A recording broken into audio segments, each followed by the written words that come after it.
महाराष्ट्राच्या कॅबिनेटमध्ये शेतकऱ्यांच्या दृष्टिकोनातून अत्यंत ऐतिहासिक असा निर्णय झाला। आपल्याला माहिती आहे की महाराष्ट्र प्रत्येक वेळेस प्रत्येक क्षेत्रामध्ये एक पाऊल पुढे ठेवूनच आपण चालत असतो। शेतकरी हा माल पिकवतो, परंतु दरवर्षी आपण बघितलं की माल पिकवला असल्यानंतर विकणं हे अत्यंत अवघड आणि कठीण जात असतं आणि त्याचा विचार करून एक मार्केट कमिटी आपण शेतकऱ्यांसाठी तयार करावी अशा प्रकारचा विचार मुख्यमंत्री महोदयांचा होता। मुख्यमंत्री महोदयांनी जगातली सर्वात मोठी मार्केट कमिटी ही पॅरिसमध्ये जवळपास 250 हेक्टरवर आहे आणि महाराष्ट्रामध्ये जगातली सर्वात मोठी मार्केट कमिटी स्थापन करण्याचा निर्णय हा राज्याच्या मंत्रिमंडळाने ठरवलाय। जवळपास 550 हेक्टरवर ही मार्केट कमिटी असणार आहे आणि आपण पाहिलं तर त्या मार्केट कमिटी जवळपास 1200 एकरवर ही जी इंटरनॅशनल मार्केट आहे, या मार्केटला वाढवणचा पोर्ट हा जवळपास 45 किलोमीटर दूर आहे। एअरपोर्ट तिथे राहणार, रेलपोर्ट तिथे राहणार, मुंबई आणि दिल्ली जाणारा जोडणारा जो नवीन एक्सप्रेस होतोय तो सुद्धा या पोर्टवरनं आहे।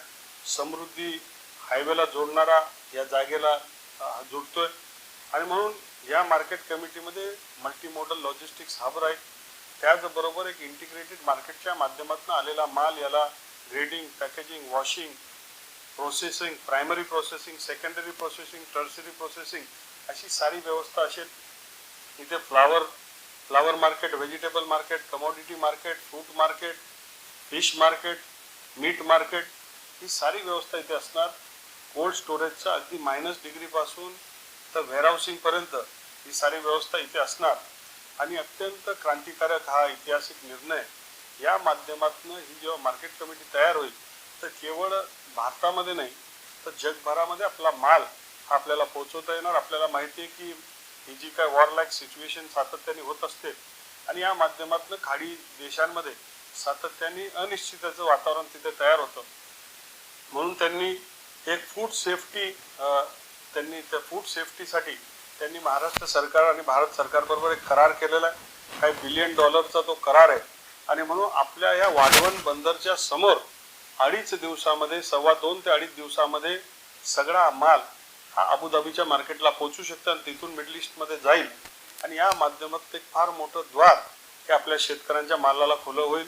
मग आपले नाशिकचे द्राक्ष असतील, मराठवाड्याचे डाळिंब असतील, विदर्भाचा संत्रा असेल किंवा आमचा कोकणातला आंबा असेल, या सगळ्यांना तिथे एक मोठं मार्केट तिथे होणार आहे। या मार्केटमध्ये मल्टीमोडल लॉजिस्टिक्स हब असेलच, त्याचबरोबर इंटिग्रेटेड मार्केट आहे। डिजिटली इथे सगळं काही काम होणार आहे आणि डिजिटली काम होत असताना शेतकरी हा सुद्धा एक प्रकारचा तिथे सुरक्षित राहणार आहे। तिथे आम्ही पुढच्या काळामध्ये कमॉडिटी ट्रेडिंगचा एक हब तयार करू इच्छितो की भारतातलं आज आपण बघितलं तर काश्मीर, कन्याकुमारी, यूपी, मध्य प्रदेश, राजस्थान आणि इतर साऱ्या राज्यांना कुठले बंदर नाही की जगामध्ये माल पोहोचवणं आणि म्हणून या बंदराच्या माध्यमातून हा माल आपल्याला आंतरराष्ट्रीय मार्केटमध्ये पोहोचवता येईल आणि म्हणून एक मोठा क्रांतिकारी निर्णय या माध्यमातून होणार आहे। याच्यामध्ये जवळपास 12 ते 15 हजार लोकांना डायरेक्ट एम्प्लॉयमेंट इथे मिळणार आहे।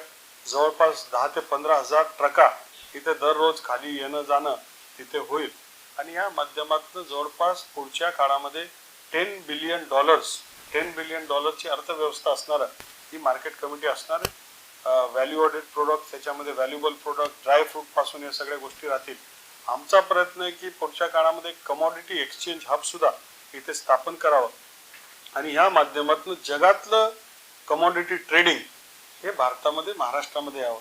जसं आपल्याला माहिती आहे की फिनटेकचा कॅपिटल असतो, काही गोष्टी असतात फायनान्सच्या संदर्भात असो किंवा रिअल इस्टेटच्या संदर्भात मुंबईला विशेष महत्त्व प्राप्त झालंय, तसं ग्रेन ट्रेडिंगमध्ये जगामध्ये मुंबई मार्केट हे नामांकित मार्केट स्थापन करण्याचा आमचा प्रयत्न आहे।